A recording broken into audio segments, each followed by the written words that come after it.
When a life-and-death emergency collided with systemic bias, no one was ready for the fallout. It was close to midnight when Dr. Malcolm Bryant's phone buzzed on his nightstand, jolting him from the few hours of sleep he had managed to squeeze in. He blinked groggily at the screen, but when he saw the hospital's number, his heart sank. Calls at this hour rarely brought good news. He answered on the second ring. "Malcolm here," he said, sitting up and rubbing his face.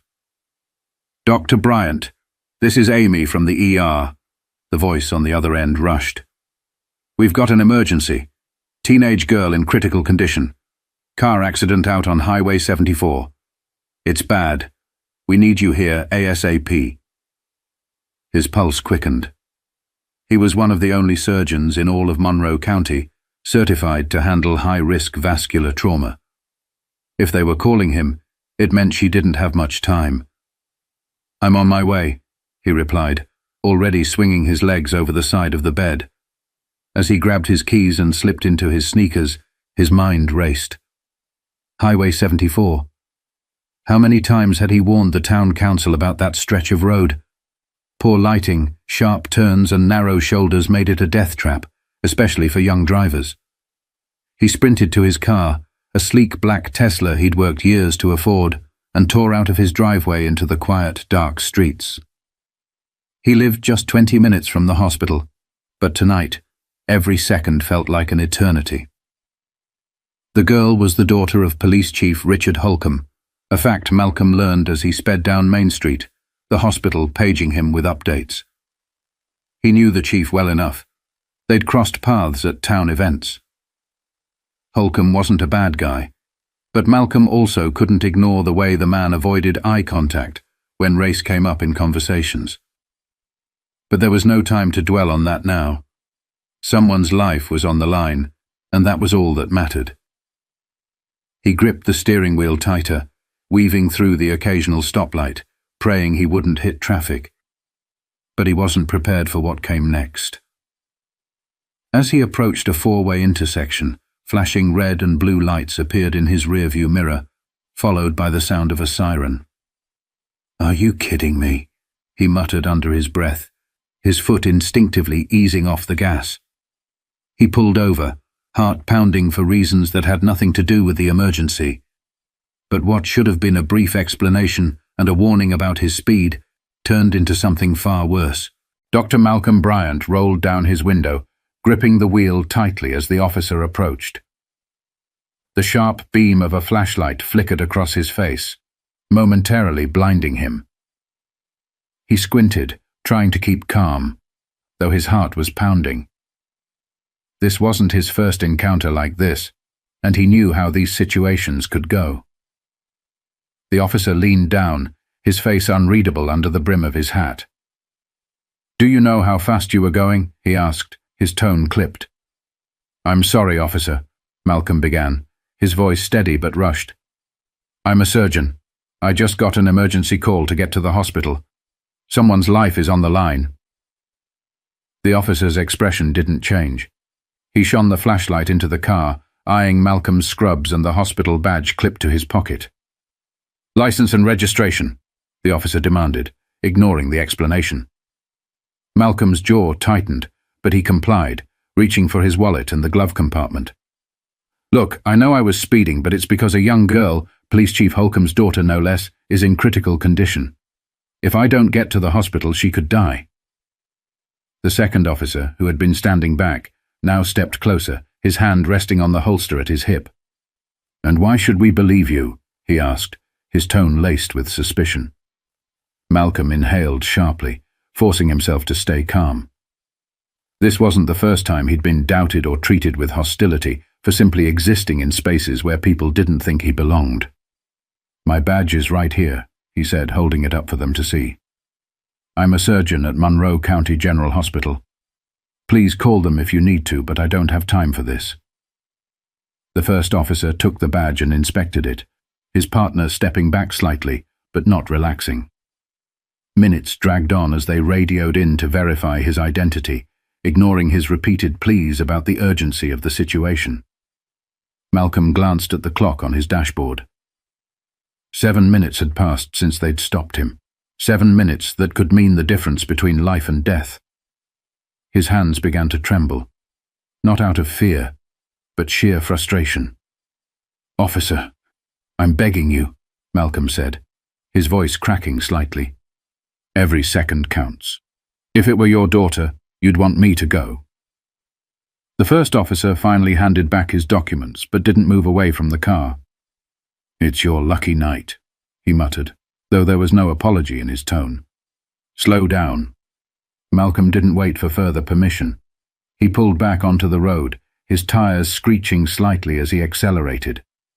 The hospital was only 10 minutes away now, but it felt like an eternity. But as Malcolm raced toward his destination, he had no idea that the incident wouldn't end there. Dr. Malcolm Bryant's hands gripped the steering wheel tightly as he sped toward the hospital. His heart was racing, his mind still stuck on what had just happened. The delay. The questions. The way the officer's doubt had chipped away at the precious time he needed to save a life. He tried to push it from his mind, tried to focus on the surgery ahead, but the anger lingered. 10 minutes later, he screeched into the hospital parking lot. As he ran through the sliding doors of the emergency room, Amy, the ER nurse who had called him, waved him over. "She's in critical condition," Amy said quickly, leading him down the hall. "Internal bleeding, possible vascular rupture. The paramedic stabilized her, but she's fading fast." "What's her BP?" Malcolm asked, switching immediately into professional mode. "Dropping. 60/40 when we brought her in." He nodded, slipping on a surgical gown as they reached the OR. "Let's prep her. We don't have a second to lose." The patient lay on the operating table, pale, motionless, and hooked up to a web of machines. Malcolm's chest tightened as he saw the familiar face of Police Chief Holcomb through the small observation window above the OR.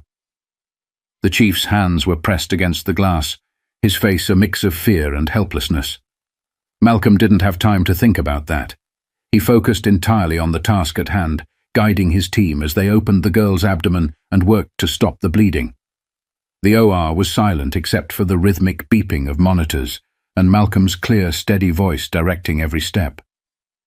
But despite the focus in the room, Malcolm's mind kept drifting to what had happened earlier. How much time had been wasted? Could those precious minutes have made a difference in how critical her condition had become? He shoved the thought aside and focused on saving her now. 2 hours later, the surgery was over. Malcolm stepped out of the OR, exhausted but relieved. He found Chief Holcomb waiting in the hallway, pacing back and forth. The man froze when Malcolm approached, his eyes locking onto the surgeon's blood-stained scrubs. "She's stable," Malcolm said simply. "It was close, but we got her in time. She's in recovery now." Holcomb exhaled deeply, his shoulders sagging as relief washed over him. "Thank you," he muttered, his voice thick. "Thank you for saving my little girl." Malcolm nodded, but didn't respond immediately. He should have walked away, but something in him held him back. Maybe it was the anger still simmering from earlier. Maybe it was the sheer absurdity of the night. "I almost didn't make it, you know," Malcolm said finally, his voice calm but firm. "Your officers pulled me over. They wasted time questioning whether I even belonged on the road. Time that could have cost your daughter her life." The chief's face hardened slightly, a flicker of discomfort crossing his features. "I'll look into it," he said, avoiding Malcolm's gaze. "That's not good enough," Malcolm replied, his voice steady but sharp. "This isn't the first time this has happened to me. But tonight, it nearly cost someone their life. Your daughter's life. If that doesn't make you see the problem, I don't know what will." Holcomb didn't respond, but his silence spoke volumes. But the conversation didn't end there, and neither did the night. The hospital corridor felt suffocatingly quiet after Malcolm's words. Chief Holcomb stood rooted to the spot, his face unreadable. But the tension was unmistakable. Malcolm didn't expect an apology, not immediately. He'd seen the same look too many times before, a mix of guilt, pride, and discomfort. He sighed, exhausted, and turned to walk away. "Wait!" Holcomb called after him, his voice low. Malcolm stopped but didn't turn around immediately. "What exactly happened out there?" Malcolm turned back, his gaze steady. "Your officers stopped me for speeding. I told them I was on my way to save a life, your daughter's life, and they didn't care. They treated me like a suspect, not a doctor. I had to beg them to let me go. I lost over 7 minutes. You know how much 7 minutes matters in an emergency." Holcomb's face paled, and he looked away briefly. I didn't know," he muttered. "That's the problem," Malcolm said, his voice rising slightly. "You didn't know, and you didn't care to know. And that's the same mindset those officers had tonight. It's not just about me. It's about anyone who looks like me in this town. If it hadn't been your daughter, would you have cared about what happened? Would they?" Holcomb's jaw tightened. For a moment, it looked like he might argue. But then something shifted. The reality of Malcolm's words seemed to hit him. His daughter's life had hung in the balance, and the same biases he'd ignored for years had almost cost her everything. "I'll handle it," he said quietly. Malcolm shook his head, his frustration boiling over. "Handle it how? Another slap on the wrist? Another memo about treating people with respect? That's not enough. You have to change the culture, Holcomb. You have to lead by example. Because if you don't, it's only a matter of time before someone else's life is ruined, or worse." Holcomb stared at him, speechless. Before he could respond, a voice interrupted them. "Chief Holcomb," one of the nurses called, stepping into the hallway. "Your daughter's awake." Holcomb immediately turned toward the recovery room, but not before glancing back at Malcolm. There was something in his eyes, maybe gratitude, maybe regret. But Malcolm didn't wait to find out. He walked away, exhaustion finally catching up with him. As he made his way back to the doctor's lounge to change out of his scrubs, he couldn't stop thinking about everything that had happened. The look on Holcomb's face, the way the officers had treated him, the way he'd felt powerless despite his position, his credentials, and his role in saving a life. But as much as he wanted to put the night behind him, he knew it wasn't over. Not yet. Because the events of that night were about to ripple far beyond the hospital walls. The next morning, the events of the night before had already begun to spread through the small town of Monroe. Whispers turned into full-blown conversations as news of the police stop and its connection to the police chief's daughter leaked into the community. People were divided. Some defended the officers, claiming they were just doing their job. Others couldn't ignore the glaring reality of what had nearly happened. At the hospital, Dr. Malcolm Bryant tried to focus on his patients, but the aftermath of the night clung to him. Colleagues whispered as he passed, some offering him sympathetic looks, others avoiding his gaze altogether. By midday, the hospital administrator called him into a meeting to discuss the growing attention. "We've had reporters calling," she said, her tone cautious. "They're asking about your experience last night. I thought you'd want to know before this gets bigger." Malcolm leaned back in his chair, his fatigue now paired with frustration. "This isn't just about me," he said calmly. "This is about a system that almost cost someone their life. I'm not going to ignore that." By evening, the story had reached the local news. A journalist asked Chief Holcomb about the incident during a press conference outside the police station. Standing stiffly in his uniform, Holcomb hesitated before answering. "The actions of my officers are under review," he said carefully. "I've spoken to Dr. Bryant personally, and I've assured him we're taking this matter seriously." But Malcolm, watching the press conference from his living room, shook his head. It was the same tired response he'd heard countless times before. Under review was code for doing nothing. The next day, something unexpected happened. Holcomb showed up at the hospital. Malcolm spotted him standing awkwardly in the lobby, holding his hat in his hands.